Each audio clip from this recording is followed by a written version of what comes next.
Now this is with regards to the practice of sunnat.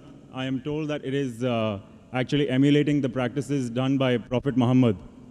And if we're only supposed to bow down to the formless God, why do we follow practices which are done by a human incarnation, particularly things like growing your hair to a certain length, which may not have a particular significance in terms of benefit, or kissing the Hazrat Aswad when someone also declined that you're just a stone and Prophet Muhammad didn't kiss you, I wouldn't do this either. Brother asked a very good question. He asked a very good question that when we agree Prophet Muhammad, peace be upon him, is not Almighty God, why do you have to emulate him? Why do you have to copy him if he's the incarnation of God? He's not incarnation of God.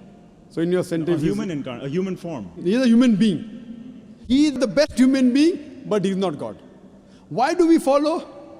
Because Almighty God has said that. Quran says in Surah Nisa chapter 4, 59, Atiullah, Atiur Rasul. Obey Allah and obey the Messenger. God has said, follow the Prophet, we follow. For example, I'm the boss of a company. I tell, follow my general manager.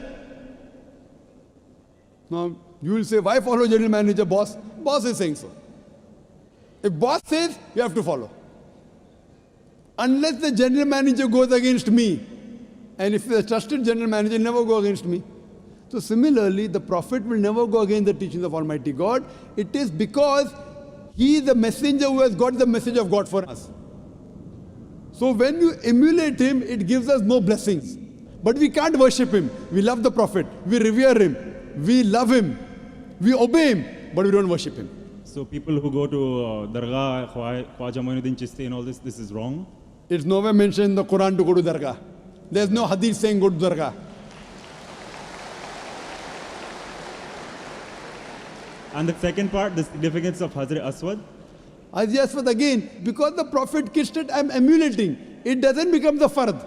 It's not compulsory you have to do it. Sunnat means you will get blessing. But in Sunnat, if you don't do, there's no negative point. In fard, you have to do it. If you don't do it, negative points. Like praying 5 times, you have to do. Don't do negative points. Sunnat means if you do, plus points. If you don't do, no negative points. So these are additional bonus points. So if you want bonus, you can do it. Not compulsory. If you don't do also, no one can say that you're not a good Muslim. So when you do it, you get additional bonus point.